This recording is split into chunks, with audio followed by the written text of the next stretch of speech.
So my name is Miriam Gunn. I'm from Strokestown in County Roscommon, and I've been farming for the last 14 years.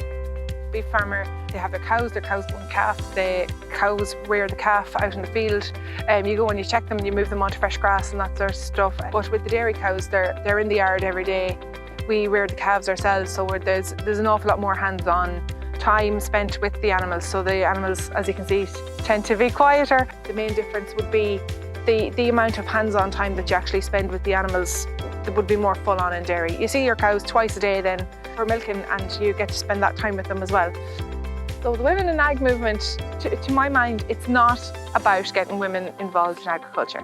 It's about acknowledging the fact that women have been involved and are involved all along. They have been involved for generations and generations. My grandmother was very heavily involved in her farm, but never would have considered calling herself a farmer. So it's about women standing up and saying, hang on a minute, we're doing this too. We have been doing this all along, and being acknowledged for it.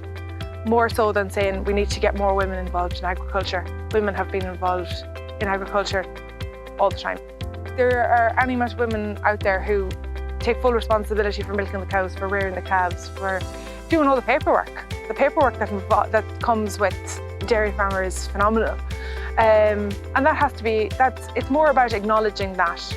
And I suppose there's kind of a bit more pressure on women as well. We say, I know from my own case, like I'm farming as much as I can, but I have to run the house as well. So it's about kind of trying to get the balance. It's a full-time job running the house for 6 of us, and then trying to farm as well. But let's say even when it came to the census and I had to fill in my occupation, I wasn't sure what exactly to write, because I was tempted to write in homemaker. Then I was like, no, I'm not. I'm a dairy farmer, but I still have full responsibility for the house as well. I hope and I think that my children really enjoy living on the farm, and I really think that they don't necessarily realise how lucky they are to have it, and I think that will come in years to come, hopefully. But in fairness to all 4 of them, they're out and they're involved in everything. They enjoy it. They have epic freedom. They have such scope for situations that you don't meet in everyday life. And they see, I suppose, some of the harsh realities of life as well. You're up at night, you want to go to bed, you're wreck tired, there's a cow calving, we're up and we're calving the cow and we're assisting her. Or you have to get up at 7 o'clock in the morning to milk.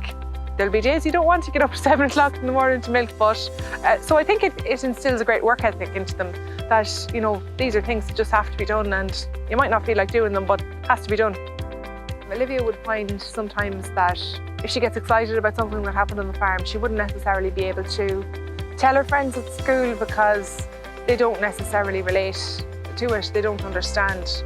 And I'd love to see the farming children and the country children, A, being encouraged to be out on the farm more, and B, being proud of it and just saying, yeah, my hair is a mess, I've got muck all over me, but I'm happy at it, and not be afraid to do that.